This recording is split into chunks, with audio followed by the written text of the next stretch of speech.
So, welcome to the Partners in Care Mental Capacity Webinar. This is webinar 11, preparing to do a mental capacity assessment. And we're joined today by Lorraine Currie, who is a mental capacity consultant. Over to you, Lorraine. Thank you. Thanks, Karen.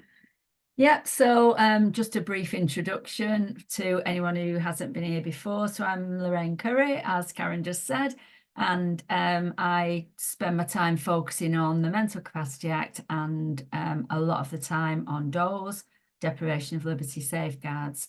So today we're going to look at preparing to do a mental capacity assessment. So we've looked at this in various ways, and this is just going to be more of a kind of preliminary thinking, I guess is the way to say it.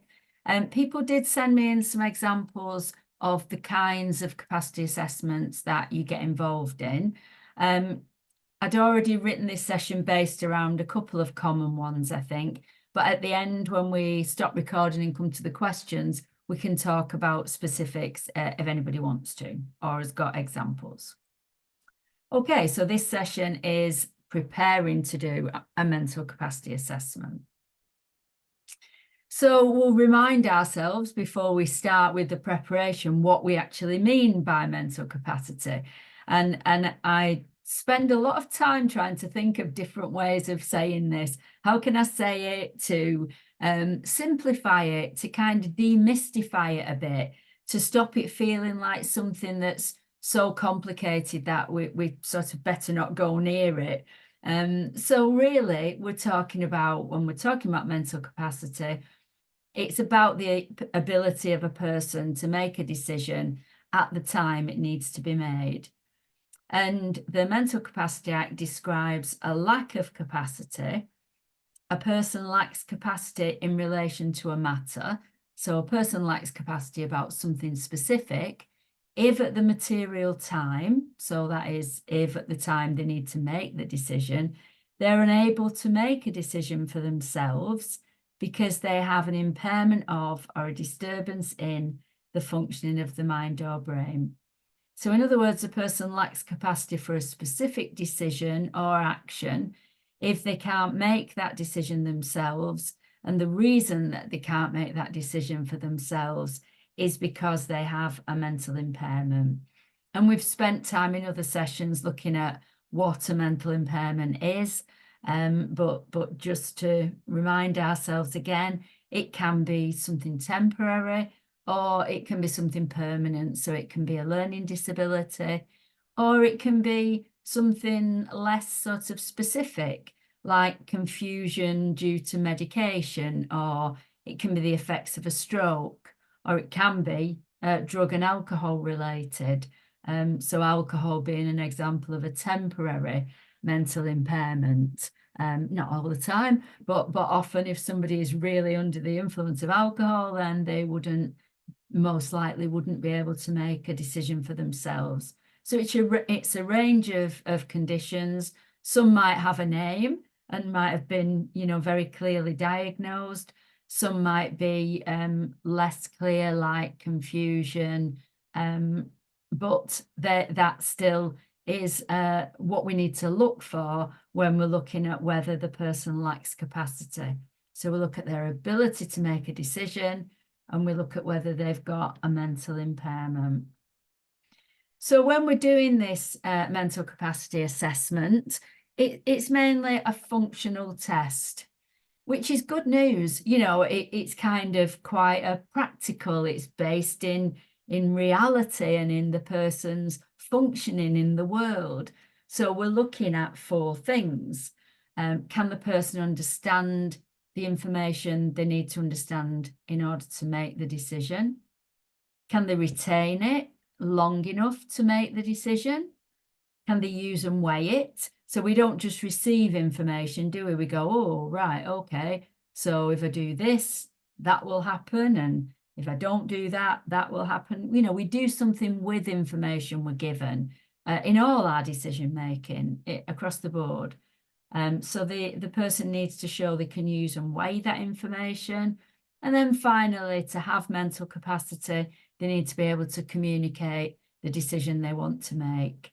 So these are very tangible, practical things that they need to do. They obviously also need to be given that information in order for us to see if they've understood it, retained it, and use and weigh it, and so on. So someone who can do all those 4 things has mental capacity. So we are, unfortunately, my toolbar sticking over everything. We are introducing to you a new tool. I appreciate it's probably not very clear on your slides, especially if you're on a phone, but you will be able to access that as the left-hand side of that screen is the tool itself.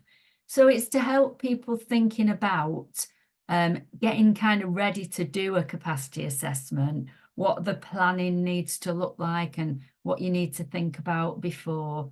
And this is what I'm really going to go through today. So in case it's not obvious, it's meant to be like a traffic light system. So the first bit is encouraging you to stop and think. And then the middle bits are about that kind of get ready. And then the green bit is about getting going. So I hope that makes sense. And then when you have access to that tool, we'd be grateful, I'm sure, for your feedback and hope that it's useful to you. But that's what I'm going to spend time going through now. So why are we stopping? Why am I starting a tool by telling you to stop? That seems kind of a little bit odd. But the Mental Capacity Act is very clear that we actually must start from an assumption of capacity. So if we hear maybe somebody's got dementia, we don't immediately think they need a capacity assessment. The Mental Capacity Act says we've got to have reason to doubt their decision-making ability before, we sort of jump in and do an assessment. So what I'm encouraging you to do is stop and think. What's the reason for the assessment? Is there actually a decision to be made? Because I do find people used to ring me about mental capacity, and you'd listen to them for a while and you think, well, what's the decision? If there isn't a decision to be made, why are we looking at somebody's ability to make a decision? It is sort of obvious that there has to be a decision. And then there has to be doubt about the person's mental capacity. So if we start in law with them having this assumption that they have that decision-making ability, then we have to have some doubt about that. And that might be from what we've just seen ourselves and observed over time, or sometimes it's concerns that have been brought to us by others. People, family might say they're just not, thinking clearly like they used to, or I don't think they can make this decision. So we're stopping and we're thinking, is there a decision to be made? Is there any doubt about their capacity?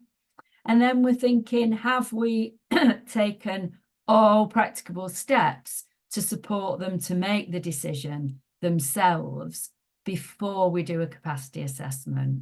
So this responsibility again sits with us. What can we do? How can we support them? How can we make this decision making something that they can do themselves? Because that's the ideal for everyone in their own lives, that they make their own decisions. So another way of thinking of this is why. There's a kind of why question. If somebody says to you, have you done a mental capacity assessment? You might want to say, well, why? There is no decision to be made. There isn't an issue to be decided. Then why would there be a capacity assessment? And then again, you might say to somebody in a very nice, polite way, well, what I'm going to try and do first is think of some different ways to support them. I think if we did this for a little while, or if we shared this information with them and took a bit longer for them to understand it, then maybe they can make their own decision. So it's aligned very much to stopping and thinking and asking the question, why? Do I have any reason to doubt the assumption of capacity? Okay. And then once you get past the getting ready, before you start your actual assessment, you need to prepare. And a mental capacity assessment will always be best if you've had some time just to kind of think through, what am I going to do, rather than finding yourself sitting in front of somebody and thinking, I have no idea what I'm going to say next. I mean, I have been in that situation. Sometimes you are, but it's better. It's better for them and it's better for you if you know why you're there and if you know something about the person. It's not always possible, but if you can find out something about them, about their background, thinking about maybe who is best to support them. And you probably know from experience in care settings and in other places, sometimes residents might take to one person more than they take to someone else. Or you say, how did you have that conversation so easily? They wouldn't talk to me. You know, sometimes one person is best to support them. That might be an advocate, a friend, a family member. You know, again, you're treading carefully about who they might want there. What's their history of decision making? You know, have they demonstrated, oh, they made a similar decision last year? How do you need to make adaptations to what you plan to give them or say to them? Can they read? If not, is there a visual aid you can use? Linked a lot of thinking around communication. You know, do they wear hearing aids? Are they very short-sighted and they won't see what you're giving them? Do they need their glasses on? Things like, what's the best time of day? What's the best place? Yeah, I was going to give you an example then, and I remembered I was being recorded and I thought maybe not because it will be on the recording.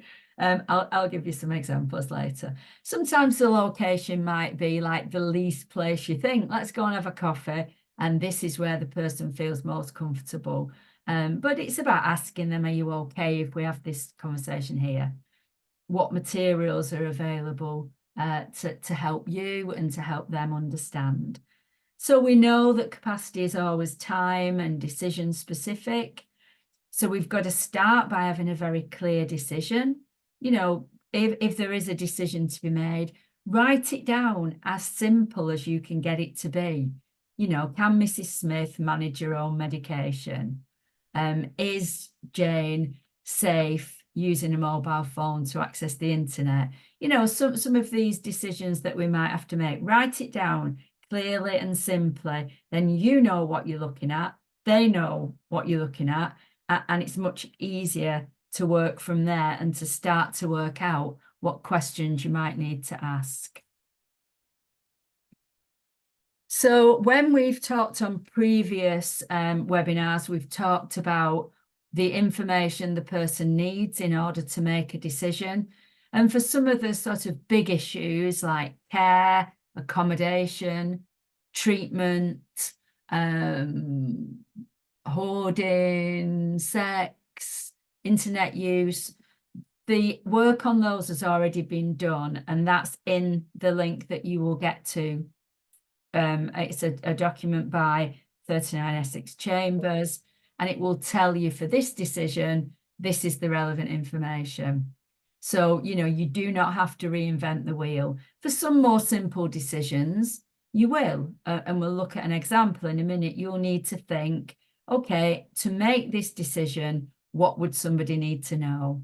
Then you need to give them that information, and then you need to test whether they can understand, retain, and use and weigh it, and then communicate their decision. And then you're keeping a record, and you're keeping a record that is proportionate to the level of decision making. If this is about which t-shirt, you know, can John choose his t-shirt today, nobody expects you to write a comprehensive record, but you're looking basically in your head at whether he understands the relevant information, can retain it and use and weigh it. But that recording of something very day to day would be minimal or even non-existent. So you've done all this preparation and planning. You've thought about the person, about how they communicate, what questions you might need to ask, and then you can get going. You can start. So you will be starting with a functional test. So as I said at the beginning, it is very practical, real world stuff. Can they understand the information that you've shared with them about the decision? Can they retain it? Can they use and weigh it? And can they communicate their decision? And if they can, that's it. We stop. It's game over. The person is able to do all 4 things. It's their decision to make. But if there's one of those things that they can't do, then we consider that to be a lack of capacity. And if they can't rather do at least one of those 4 things, then you go on to ask your next question. So if perhaps they can understand and retain, but they can't use and weigh, or they can understand, retain, use and weigh, but they can't communicate. There's one of the 4 things they can't do, then you need to ask, do they have a mental impairment? And if they do, you need to ask your last question, is that mental impairment the reason they can't make the decision? And that last bit is a very important bit of this test. So in a way, we're looking now at the what of it all. We've said why. Why are we doing this? Do we doubt their capacity? Is there a decision to be made? And if there is, then what is it we're doing? So first of all, we're making sure we've supported them in every way that we can. And we still doubt their ability to make that decision. So we do need an assessment. We need to make sure we carry it out in these 4 functional areas, so we don't add stuff to it. There's a few decisions recently, 2 or 3 decisions, which I can put in the newsletter. I don't think they're in the last one, about sort of not adding to the test. One I have mentioned before was about, does the person need to believe the information in order to understand, retain and use and weigh? And the court said, no, they don't need to necessarily believe it, as long as they can understand, retain, use and weigh that information. And then the other one that people often sort of drag in is insight. Does the person need to have insight into their own mental impairment and their own functioning in order to pass the test? And the courts have said, no, you're dragging things in that are not part of the test. There are 4 distinct areas: understand, retain, use and weigh, and communicate. Insight might go to some of the tests for use and weigh, and belief might go to understanding. If I don't believe something, can I understand it? But they're not additional parts of the test. So we're looking at these 4 areas. We're looking at understanding only the relevant information, and we've done this on previous sessions. You don't need to understand like every nuanced bit of every bit of detail. They need to understand the relevant information, the salient points. They need to hold on to that long enough to make a decision. They need to use and weigh it in that decision-making process, and then be able to communicate by any means the decision. If not, then we ask our second question, do they have a mental impairment? If they do, we ask our third and final question, is that the reason they can't make the decision? There's always a bit of an issue about the who of this as well. Who is it who's doing all of this? Who should assess capacity? And unfortunately, the Code of Practice was particularly silent on this matter. It wasn't very helpful, and the Act itself wasn't hugely helpful. And as you perhaps know, we don't have an up-to-date code at the moment. The code had been rewritten, and one of the areas that had been updated was this question about who, with some examples about who is the decision maker. It's meant to be that there is a wide range of decision maker depending on the decision. So if it's about dentistry, then the dentist will be the decision maker, for example. If it's about prescribing medication, it might be the pharmacist, it might be the GP. If it's about treatment, it's going to be the doctor. If it's about care, it's either going to be you as the direct care providers, or it might be the social worker at their stage of the journey. The best sort of rule of thumb is generally, if you're asking the question, who needs to do this, it's probably you. That's kind of one of those, you know, I can't remember the way they do it, but it's about the fingers pointing back at you. I don't know what that is, but if you're saying, look, I don't know if this person's got capacity around medication, then the reason you're asking that is probably because you need to know, and that is most likely to suggest then you're the person to do the capacity assessment. And the Act's sort of written like that, that in every sort of stage of life and every part of the journey, from day-to-day decisions right up to serious medical treatment, there'll be a range of decision makers. You know, it's never just one person, and it's never kind of automatic that it's a psychiatrist or a mental health professional at all.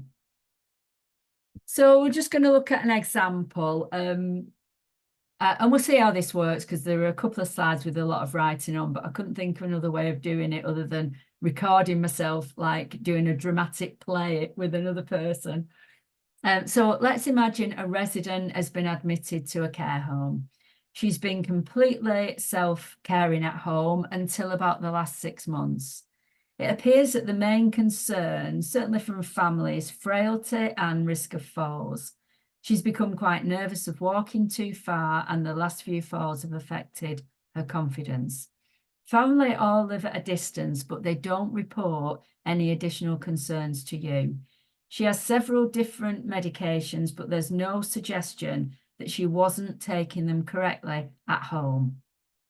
Okay, so my question to you, which you can't answer because you don't want to appear in the recording, but you can tell yourself in your mind what you would say. My question is, would you do a capacity assessment in that situation? So if we follow our own tool that we're going to be using, we'd stop and we'd say, is there a decision to be made? Is there any doubt about the person's mental capacity? And have you taken all practicable steps to support the person to make their own decision? We'd go back to this tool and we'd ask ourselves these questions. So, and then we'd answer ourselves, well, yes, there is a decision to be made, which is, can the resident manage their own medication? But there isn't currently any doubt about their mental capacity. Family don't report any concerns, and you don't have any concerns so far. So you might think, well, initially we'll support the person to manage their medication. You might talk to them about how they did it at home. If reminders are needed, you can offer suggestions or maybe talk about a dosette box. And then this is the kind of way that we promote their autonomy, by not taking things away from them, you know, that they appear to be able to do themselves. But let's move on a little bit. And let's say, okay, this same resident was self-caring, frailty and risk of falls, just as before. You've now offered support and you've observed them taking the medication over a period of time. Since admission, you often find her tablets in unusual places, e.g. under a chair, in a plant pot, or in the sink. She appears increasingly mistrustful and spends a long time investigating her food before eating only parts of it. Same question, would you do a capacity assessment around her ability to manage medication? So this time, when you stop and ask yourself these questions, you would say, well, we did assume capacity, but now we've got some reason to doubt it. There is a decision still around managing medication, and our own observations, not necessarily the concerns of others, but our direct observations tell us that we have got some doubt, and we really have tried to take all practicable steps to support the person. And we've not been successful at this stage because there's this unusual behaviour with the tablets. So we're going to stop and think about how we prepare what do we know about the person, all those questions about how they communicate, the best time of day for them, and then work out the questions we're going to ask around managing medication. So really, you've only known the resident a few weeks. There's no family close by that offers support. She understands spoken language and communicates quite well, but you're not quite sure why she's becoming mistrustful.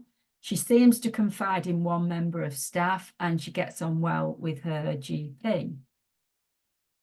So we're looking at the how of it all.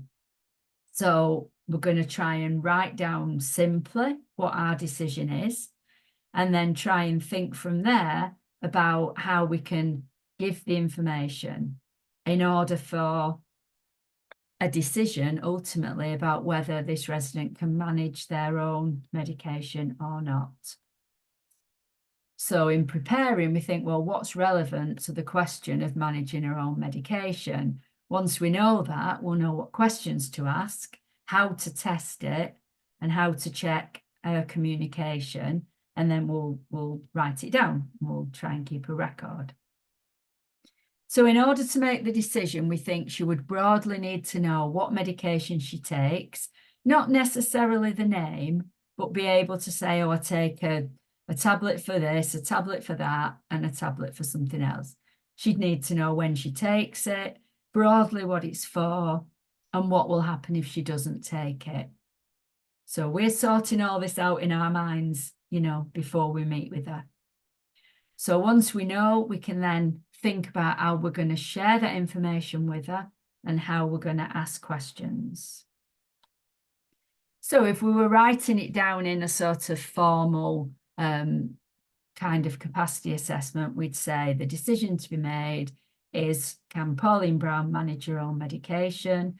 And then we'd describe how we've supported her by assuming capacity, by supporting her with a Dorset box in a room that staff have monitored to see if there were any issues, that we've made sure she's had all the relevant information because we've discussed this with her 2 or 3 times a week.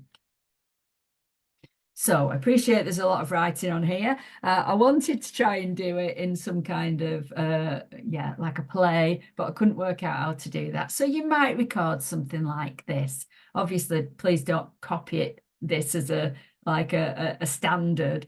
I introduced myself to Pauline, but she was familiar with me as she sees me every day. I know Pauline doesn't like noise, so I asked her if it was okay to talk in a room where it was quiet. She agreed to this. I explained that we had some concerns about whether she was taking her medication correctly, and I would do an assessment to work out, 2 typos, if she could manage her own medication. I explained I would just be asking her a few questions. I asked Pauline what she thought about this, and she said, I am taking it. I always take it.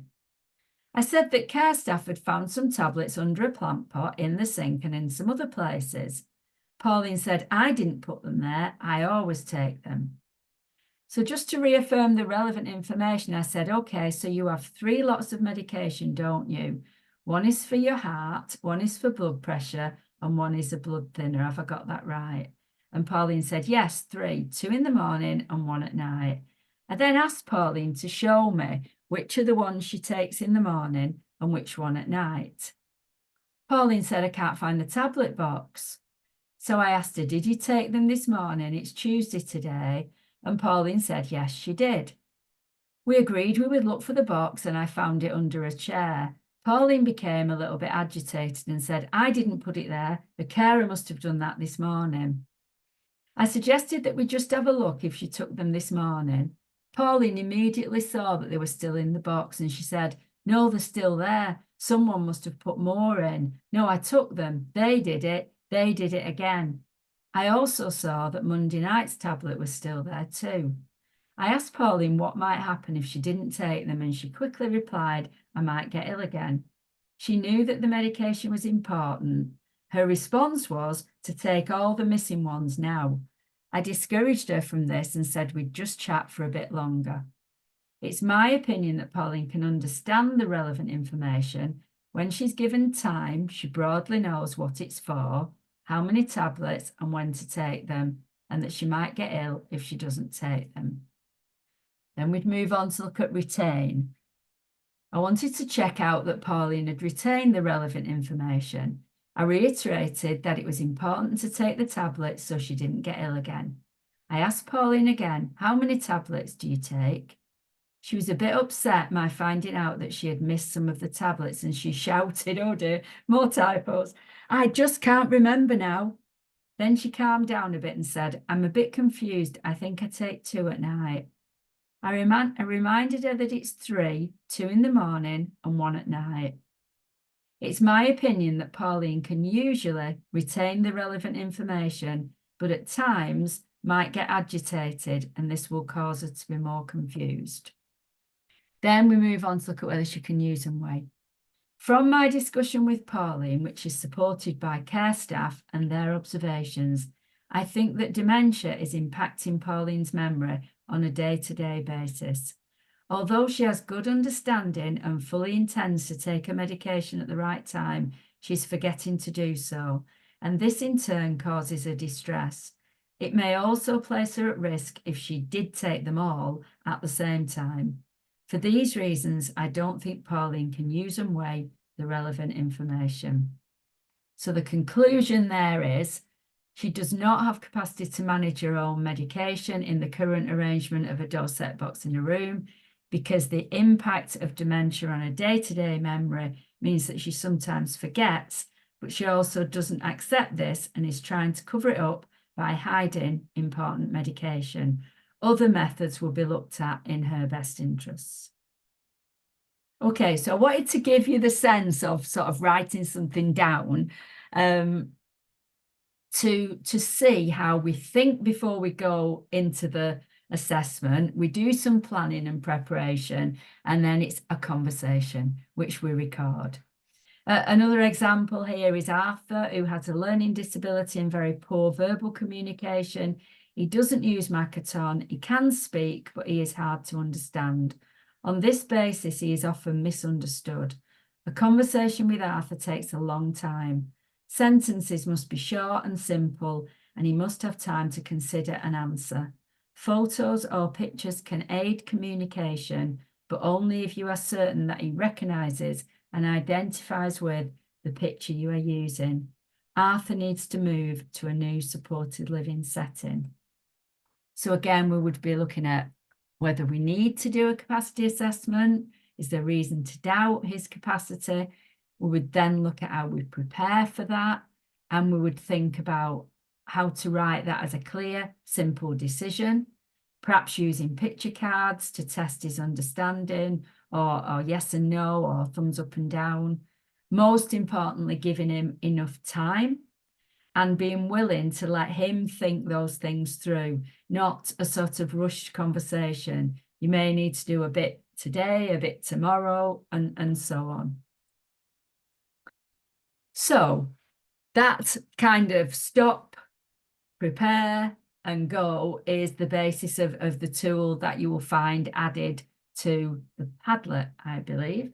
I'm just going to then just take the last bit of our time looking at some tips again when we're doing this.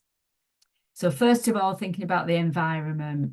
It's not always possible to control that, but if it is, then avoid talking to the person in a noisy environment. Is there somewhere quiet or private that you can go, somewhere you can go out to?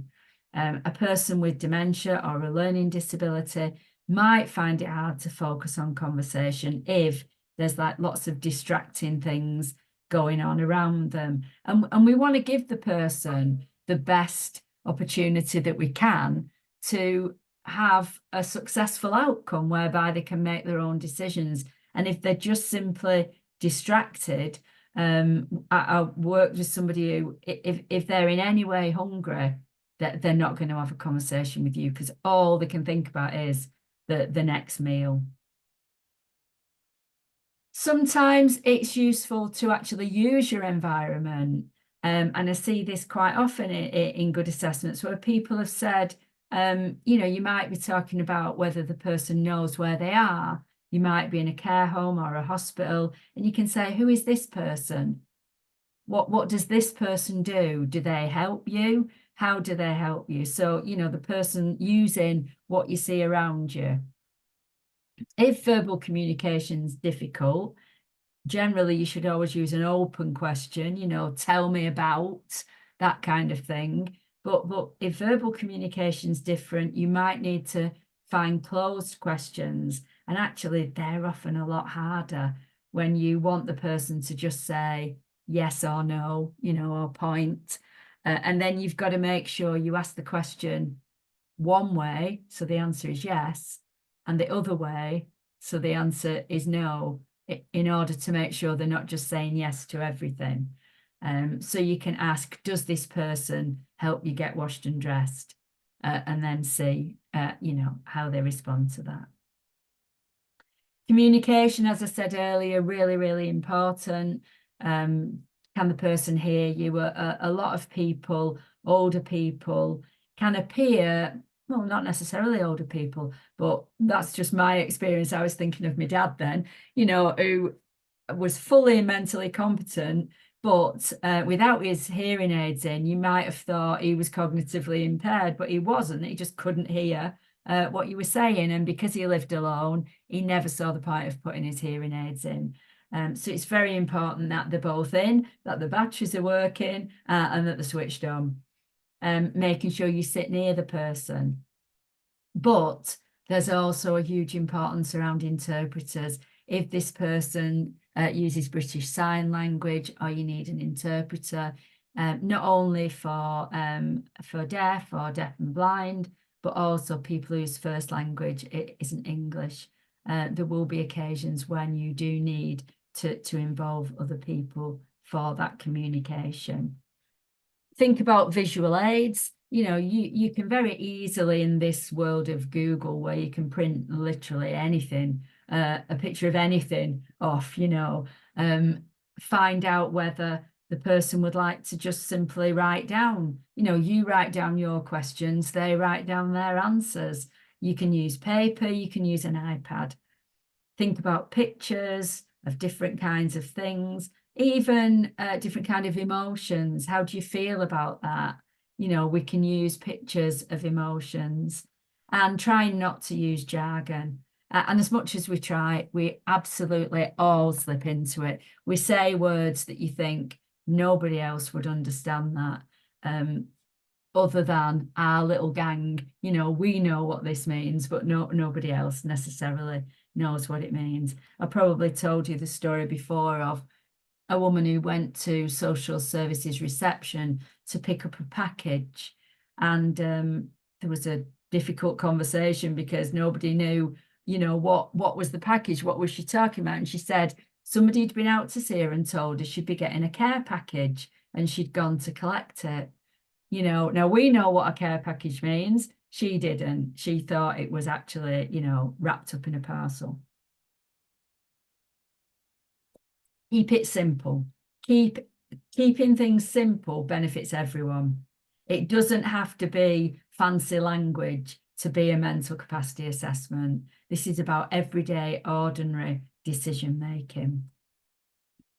So useful when you're doing a capacity assessment to introduce yourself and say why you're there. You know, there's been a lot of criticism of people not actually saying that what they're doing is a mental capacity assessment. So you're explaining that a decision needs to be made and what that decision is. You're saying what the consequences of deciding one way or another. You're looking at their understanding of why they need to make that decision. But again, we don't set the bar too high to sort of rule them out. But it is important to say, I'm here to see if you can make this decision yourself. And it can be helpful then to give them that information in chunks. You know, sometimes you might just need to do a little bit today and then go back and say, okay, let's go over what we talked about yesterday, and then just add in a little bit more.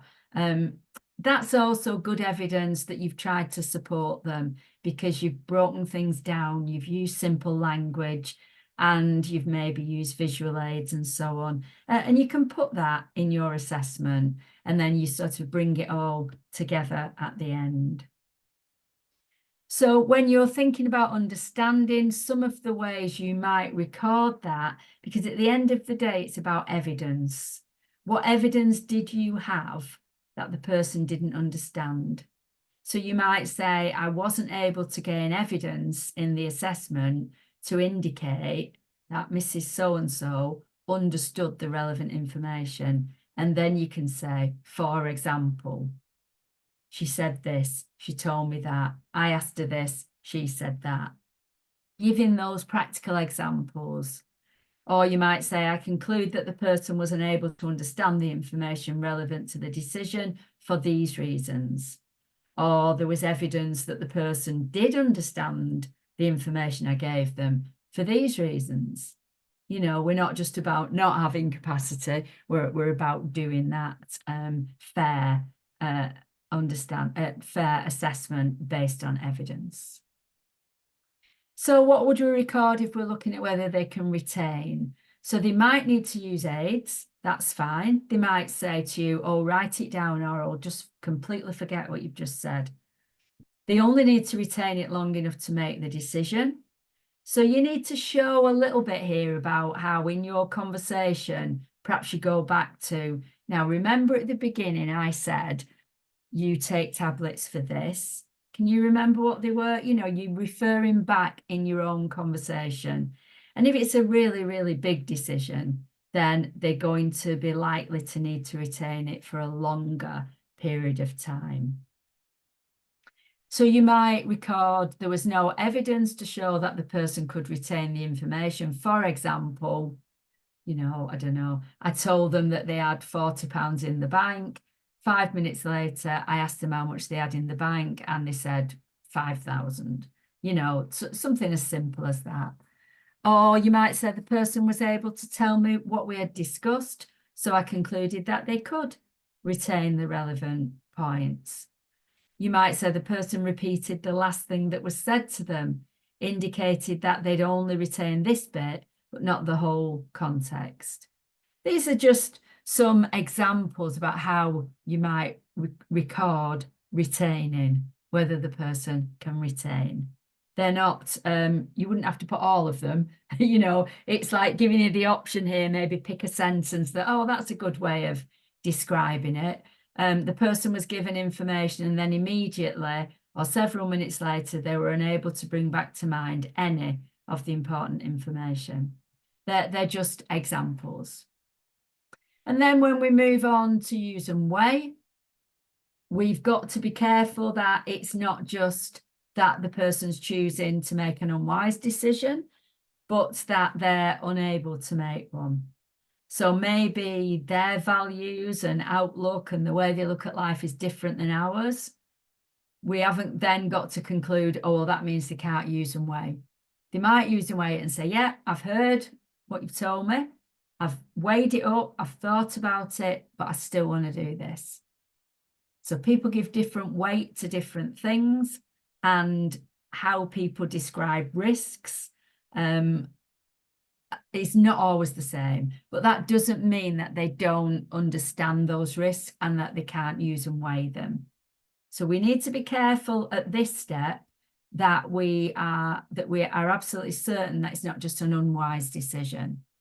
So we need to evidence that they can't use and weigh the information. So you might say something like the person was not aware of her current circumstances and needs, making it impossible to look at the pros and cons to a continued arrangements and a wish to return home. Or you might say the person could not understand the relevant information and they couldn't retain it. So this means that they could not use and weigh it in making a decision. And this was evidenced by so on and so forth. I'm waving my hands about in a way to demonstrate something that you probably can't see off the camera. Okay, so these are examples of how you might just briefly record these things. So when you record communication, it's important to say if you have used an interpreter or whether the person could verbally communicate clearly. You might say they were able to make the needs known and express themselves verbally throughout our meeting. You might say records indicate that they historically use pictorial methods of communication and have a tendency to answer by repeating the last word. Or the person was able to communicate but not reliably. They used inappropriate words, like they might have said bath when they meant chair, they might have said fork when they meant knife, and so on. Just some examples taken from capacity assessments. And then, so once we've done our first step, I know that's been a lot of talking about what just feels like a first step. So the first step is, can the person make their own decision? If the answer is no, because they failed, they were unable to do at least one of those things, then we need some evidence of a mental impairment. It can be a very formal diagnosis, or it might be more of a description. It can be permanent and it can be temporary. So you might record the person has a diagnosis of X, and this is confirmed in medical paperwork. You might say the person was diagnosed at the memory clinic with Alzheimer's disease in such and such, or you might say there is no confirmed diagnosis of a mental impairment. However, there is evidence that they do have poor short-term memory, are disorientated to time and place, fail to recognise key people in their life, and have an inability to carry out activities of daily living. So it doesn't have a name, it hasn't been diagnosed, but you're describing what it is. Ooh. And then you need a conclusion. So you need to bring it all together. They can't make the decision, they have a mental impairment, and now you've got to link the two. Is the mental impairment the reason that they can't make the decision? So you might say the person lacks capacity for the decision about such and such because they were unable to either understand, retain, or use and weigh the information relevant to the decision. This was because the mental impairment of such a thing affects their ability to process the information properly and has affected their short-term memory, which means they cannot retain any new information. So you've got to sort of go around that whole loop and make sure you conclude with a conclusion. So, must have talked too fast because there was an awful lot of stuff on the slides there. So what I'm hoping and trying to do is to simplify this process that can feel very daunting, and to remind you that mental capacity is just about decision making. The test is simple if you stop, prepare, and then go. And if you provide sound, reliable evidence, which is to the point, decision specific, and follows that functional test that we've just spent time talking about. Okay, so that is the end of my short presentation on this. Thank you. Thank you, Lorraine. And if people are watching this on YouTube, below the YouTube video, there will be some links into the Padlet of information. So the information that Lorraine shared will be available in PowerPoint, and also the tools that Lorraine's mentioned will be available. So on behalf of Partners in Care, Lorraine, thanks for all that input. That was really useful, and I'm really looking forward to further looking at that tool.